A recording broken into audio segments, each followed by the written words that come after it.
How's it going, YouTube? Got FourthStarTCG here, and today I have a new setup, I'm in my new place, fully moved in, and obviously I am recording videos again. So really excited for this. I want to keep up with my normal content, doing both commentary and sort of showing off the cards I get in, the PSA returns, that kind of stuff.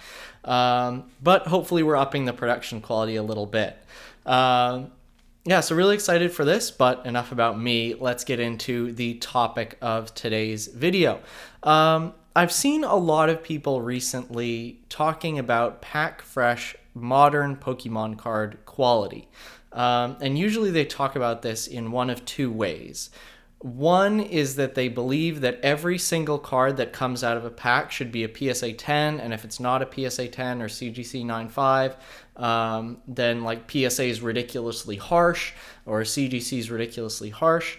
And I also see people talking about how they should be every Pokemon card that they get out of a pack should be in gem mint condition, PSA 10, CGC 9.5, etc. And if it's not, then they've been screwed by Pokemon, and you know, Pokemon needs to refund people and replace their cards if they're not in gem mint condition. So for a lot of people, I feel like, who just got into Pokemon recently, the revelation that not all pack fresh cards are gem mint condition can be a little challenging. But I wanted to give people a history lesson on what pack fresh card quality has been like throughout the years. And I think people, once they hear about all this, might have a little bit of a different perspective on, you know, what, I mean, ideally every card would be in great condition coming out of a pack, but in reality, that's not the case. So I wanted to go over basically from WotC up through the modern era, what card condition was like straight out of the pack. So, and I have some examples here and there that I'll show just to get my point across. So the first thing I want to point out is that pack fresh. So the people who think that any card that they pull out of a pack is automatically, this is just incorrect. Pack fresh cards can have a lot of card quality issues, and just because you get a card straight out of a pack, that does not mean it is a PSA 10. I have several examples in the stack of cards that I pulled myself that are not PSA 10s, and if they did grade PSA 10s, that would be a little questionable because they are not in perfect condition. But, you know, every time you get a card out of a pack, there's a likelihood that it'll be in, you know, gem mint condition or not. So that's what I'll be sort of referring to throughout this video. And this is very general. When I put numbers on things, just keep that in mind. So starting out with the sort of first WotC era, first edition base set, unlimited base set, all of that kind of stuff up through Legendary Collection, the end of Generation 1. Most all of this stuff is not overly difficult to score PSA 10s. It's not easy, but it's not overly difficult. I'd say maybe 30 to 40% of the cards that you pull out of a pack are going to be PSA 10 quality, stuff like the hollows, stuff like non-hollows, which, you know, are less susceptible to scratches and stuff. Those are going to be more likely maybe 60 to 70% chance that you're going to get a PSA 10 out of those. So the first WotC era. The main issues in the WotC era are centering. I think there's a couple, there's print lines occasionally, but print lines really weren't too big of a thing until the Neo era. But centering and just your normal kind of edge corner wear straight out of a pack is what's going to knock you down on WotC cards. Pulling them out of a pack is probably, you know, obviously it's the best way to get them in perfect condition, but it is certainly not a guarantee. A lot of people, you know, popular streamers, YouTubers were opening up cards and getting them graded, and they were losing their minds when they were coming back, you know, WotC hollows as 9s. They thought they were automatic 10s straight out of a pack. Not the case. Again, you are probably looking at, you know, certainly under 50%, probably again 30 to 40-ish for the WotC era, that first WotC era. Once we get into the Neo, it starts getting a little more difficult to get those PSA 10s straight out of a pack. You have more issues like print lines, of course. We're all very familiar with the Neo print lines, especially Neo Genesis. That was a big problem in Neo Genesis. Obviously, the T17, the Lugia, the Slowking, those are big cards, very difficult to grade because of those pack fresh card quality issues. Again, in the Neo era, probably a little lower on most cards, maybe a 30% chance of a PSA 10 out of a pack. On those harder to grade ones, obviously you're looking at 10% and under for pack fresh PSA 10 condition. So after we sort of get out of the WotC and into the E series and the EX series, most of E series and EX series is about the same, with a few limited exceptions. So most E series and EX series stuff is relatively good quality. I'd say E series and EX series are in better condition than Neo, certainly. Probably about the same as. Probably a little better than the original WotC sets in terms of pack fresh PSA 10 chances. I'd put the number of, for E series holos and EX series stuff around about, I'd say, 40 to 50% of the cards that you pull straight out of a pack are going to be in PSA 10 condition. And I think I have some examples here.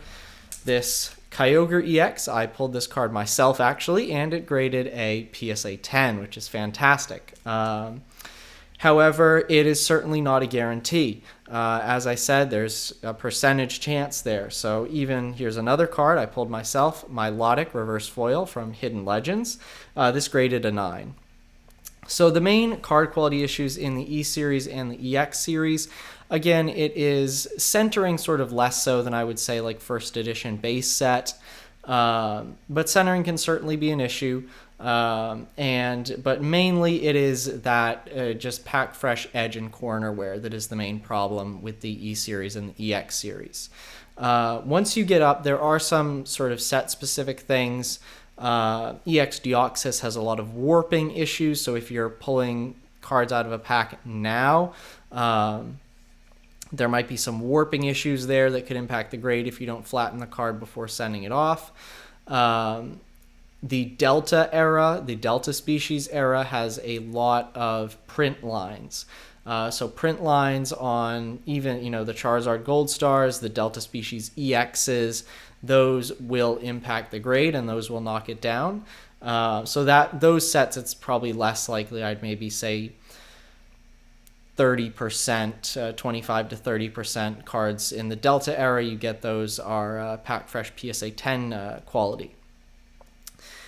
So that's the E series, EX era, about the same. Pretty good quality in the E series and EX era. It's that I feel like that's kind of the sweet spot. It's not too difficult to grade a PSA 10 getting a card out of a pack, but it's also a little bit of a challenge. You can't just buy cards blind and expect them to be 10s. So now moving into the Diamond and Pearl era. Diamond and Pearl I don't think was as good as the EX era. Probably, again, you're getting down to about maybe 25 to 30% PSA 10 pack fresh card quality condition. Again, this does vary by card. There are some that are easier to grade, some that are harder to grade, some sets that are easier, some sets that are harder. But I'm just very broadly speaking here. So, for example, I have my Empoleon Level X. I graded this myself and pulled it myself straight out of a pack, into a sleeve, off to PSA, mint 9. The main issue with this card is centering. Centering is more of an issue in Diamond and Pearl than it was in the EX era. But again, pack fresh, corner wear, corner dings, edge wear, that kind of stuff are your main issues in the Diamond and Pearl era. Some cards like the Platinum Shinies, those with like the flat reverse foil pattern, those can actually have scratches on them fresh out of the pack. So those are very difficult to grade PSA 10s. But overall, Diamond and Pearl still kind of maintains a relatively good card quality style, pack fresh. And now we get into the black, white, X, Y, and beyond eras are pretty interesting because they do not necessarily sort of fit into one box for the entire era. You've got breaks here and there. So the first couple sets of the black and white era, the non-EX sets, your black and white base set, emerging powers, noble victories, those sets were relatively easy to grade, or not easy, but not difficult. So I remember, I think I've sold it, but I pulled a Zekrom full art from black and white, graded a PSA 10, not too difficult. So those sets, I'd probably put it, maybe around 40% PSA 10 quality straight out of the pack. But once you get into the black and white full art era, that is when it starts to get incredibly difficult, starting with Next Destinies, Dark Explorers, moving on throughout the black and white era. It gets very hard. Those first couple black white full art sets are near impossible to grade. I am very lucky. I have a Kyogre EX from Dark Explorers, graded a PSA 10. So I'm really excited to have this card. This card, the population in 10 is single digits. I think it was 6 the last time I checked. I'm not sure if one's been graded since then, but I believe the population for that card is 6 in a PSA 10. So incredibly difficult. The big issue with black white full arts in the early kind of those first couple sets is edge and corner wear. Almost all of them have edge and corner wear. Even you will see edge and corner wear on PSA 10s. It's literally, they all have them. I would be very surprised, and I have not seen any perfect quality cards from that early black white era. It is really just about finding one with the least possible edge and corner wear and hoping that PSA grades it a 10. So a lot of people, they get kind of stingy when they look at these cards, say, oh, it's a PSA 10, but there's a tiny little speck of edge wear. It's like, well, compared to all of the other black white era full art cards, trust me, that is far and beyond, far and above the best quality of those cards. But if you want to get those cards, it is like buying a 9 is certainly a very solid proposition because they're just so hard to get pack fresh. Once you move into the later black-white era, the plasma sets, centering becomes more of an issue. Victini EX full art, Lugia EX full art, those are almost always off-center. And again, those plasma era sets, centering does become more of a problem, not so much in the earlier black and white era. Moving into the XY era, this is again pretty interesting. It was a little better than, so if I was to give a number on black white full arts, I'd say you're probably looking at 10% or less being PSA 10, full arts being PSA 10 quality fresh out of the pack. EXs maybe a little bit more, holos maybe a little bit more, but at least 90% on 90% not PSA 10 quality on black white full arts. So moving into the XY era, the early XY era, the first couple of sets, XY base, Flash Fire, Furious Fists, Phantom Forces, those first 4, they were a little better than black white, but not that much better. I would say maybe a 15 to 20% chance that your card was PSA 10 quality straight out of the pack. It still suffered from the same issues. Edge wear, corner wear, Flash Fire had a lot of centering issues. But those set, it was a little better than black and white, so people were happier that cards were in a little better condition. What's very interesting, though, is once you get into Primal Clash and beyond. So Primal Clash is where things really started to look up for Pokemon after, a full era of black and white with horrible card quality, and the first couple sets of the XY era not having good quality as well. Primal Clash is where things started to pick up, but only in the second and subsequent print runs of Primal Clash. So Primal Clash was initially printed and the card quality was horrible. Edge wear, corner wear, centering issues. They had these white dots on the back of full art cards. it was a printing defect, but obviously it affected the condition. That would drop you to PSA 8 right away if you had these like white speckles on the back of your card. It was not good quality. I'd say that first print run of Primal Clash was probably the worst out of all of the released Pokemon sets to date, and that's a serious claim. But first print run Primal Clash is abysmal. Probably 95%, 95 to 97% of the full arts of the EXs you pull out of that first print run are not going to be PSA 10 quality.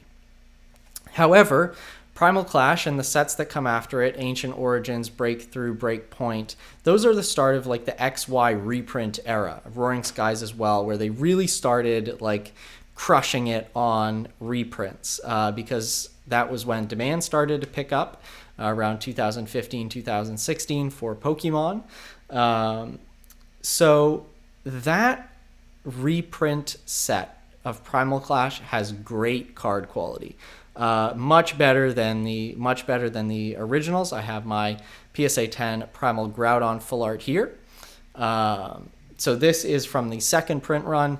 The second print run's very good. I can really see no issues on the back of this card. Very clean, no white dots. All the white dot issues were fixed in the second print run of Primal Clash, thankfully. And up through the end of XY, things stayed about the same. I'd say maybe a 60 to 65% chance of a PSA 10 fresh out of a pack, which is very good in my opinion. Even better than the XY, even better than the EX era, the WotC era. Later XY was pretty good card quality coming fresh out of a pack. Evolutions is a little weird because it's kind of like the Evolutions full arts and the EXs are very easy to grade. There's like 2,500 plus PSA 10 Mega Charizard full arts in the population report. Not hard to grade. But the holos are very hard to grade. Chansey is something like population 1. So Evolutions is kind of difficult to place because of those discrepancies in card quality. But once you get into Sun and Moon is where we start getting spoiled, to be honest. Basically all of Sun and Moon is fantastic card quality. It is not difficult at all to get a PSA 10 on Sun and Moon era cards. I would put it at about 80% likelihood that you will get a PSA 10 on most Sun and Moon cards, and that's why the prices were relatively low for the longest time. I got my full art Professor Oak setup here. This is an amazing card. I love it. And not very difficult to grade a PSA 10. All of the Sun and Moon era, basically. There were some minor exceptions. Shining Legends is a little difficult to grade with centering issues. But overall, Sun and Moon is by far and away the best era for pack fresh card quality. Sword and Shield, I think, was a little bit worse than Sun and Moon in the initial couple print runs, or in the initial couple sets, your Sword and Shield base, Rebel Clash, Darkness Ablaze, that kind of stuff. Maybe like 70% PSA 10. But it is certainly, again, very high card quality. Sword and Shield, again, really, really good quality in those first couple print runs. But now that we're getting into like Pokemon going burr with the printers, card quality seems to be coming down a little bit. I've seen a lot of posts about this recently. People pulling off-center cards, people pulling cards with edge wear, and I think because people have sort of got into Pokemon with Sun and Moon and Sword and Shield with 80% plus of the pack fresh card quality being PSA 10 worthy, it's a little difficult for them to see the quality going down again. And obviously we all want our cards that we pull out of packs to be in tip-top condition. But the reality is that across the history of Pokemon, that has not been the case. Pack fresh card quality has varied wildly according to era, according to print run. So this kind of expectation that cards are going to be in mint condition or gem mint condition when you pull them out of a pack, well, that might be something that we hope to or aspire to, have perfect condition straight out of a pack. Historically, it has not been the case. So I think people just need to keep that in mind. It can be worse. It can be the black and white era, where people are just like, it's impossible to grade most of those cards in a PSA 10. So I hope you guys enjoyed this sort of tour through the ages of pack fresh Pokemon card quality. Again, of course, this is a very general overview. There are specifics with specific cards, with specific sets that makes them harder to grade, easier to grade. Obviously, I can't go into all of that, but I tried my best to give you guys a general overview through the years of pack fresh Pokemon card quality. So thank you very much for watching. Be sure to like and subscribe, and stick around for more videos. Hope you guys like the new setup.